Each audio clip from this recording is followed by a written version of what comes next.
Meu jovem, você sabia que existe uma diferença entre a doutrina espírita e o movimento espírita? Essa conversa que vamos ter neste vídeo. A doutrina espírita é o conjunto dos ensinos dos espíritos que foram então captados, organizados e estudados por Allan Kardec, e os princípios da doutrina espírita se encontram nas chamadas obras da codificação espírita, obras essas assinadas por Allan Kardec, ou seja, o Livro dos Espíritos, o Livro dos Médiuns, o Evangelho segundo o Espiritismo, o Céu e o Inferno e a Gênese.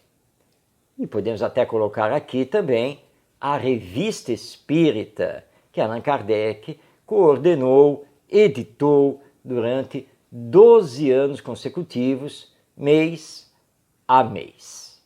Isso é a doutrina espírita ou espiritismo, que foi trazido pelos espíritos, com o grande trabalho de Allan Kardec de ser o coordenador e estudioso desses ensinos, mostrando para nós as consequências deles quando aplicados à nossa vida. Então já sabemos o que é a doutrina espírita. Já o movimento espírita é a organização humana idealizada, projetada para representar da melhor maneira possível a doutrina espírita. Nós temos então um movimento organizado, que é conhecido como movimento de unificação, mas que é uma obra humana, ao contrário da doutrina, que é uma obra dos espíritos.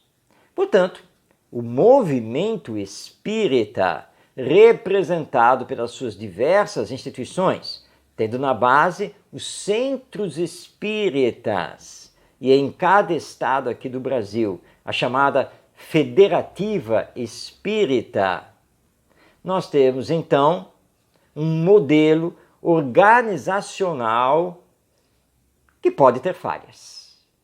E não podemos confundir as falhas humanas dos espíritas dentro do movimento e inclusive dentro do centro espírita, com a doutrina espírita.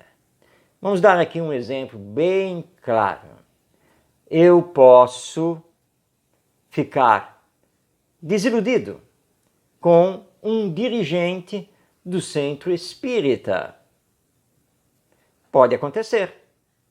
Não somos obrigados a pensar do mesmo jeito, a termos o mesmo entendimento e o mesmo tipo de ação.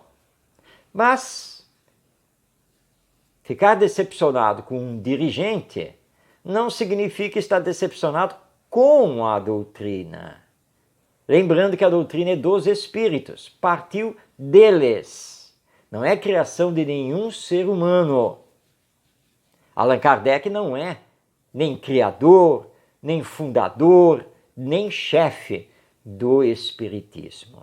Os espíritos nos trouxeram a doutrina. Então não confundamos uma coisa com a outra. A doutrina é uma coisa, o seu movimento representativo é outra, completamente diferente. E não há nenhuma instituição espírita e nenhum espírita que possa, de fato, falar em nome do espiritismo. Ícones existem, mas o espiritismo não é doutrina que dependa de nós, os espíritos encarnados, os seres humanos. Então, tenha calma, você pode trocar de centro espírita. Claro, perfeitamente, mas não abandone nunca a doutrina espírita que nos esclarece com relação à nossa imortalidade, que nos dá objetivos superiores de vida. E é muito importante compreender isso, que a doutrina espírita é uma coisa e que o movimento espírita é outra coisa.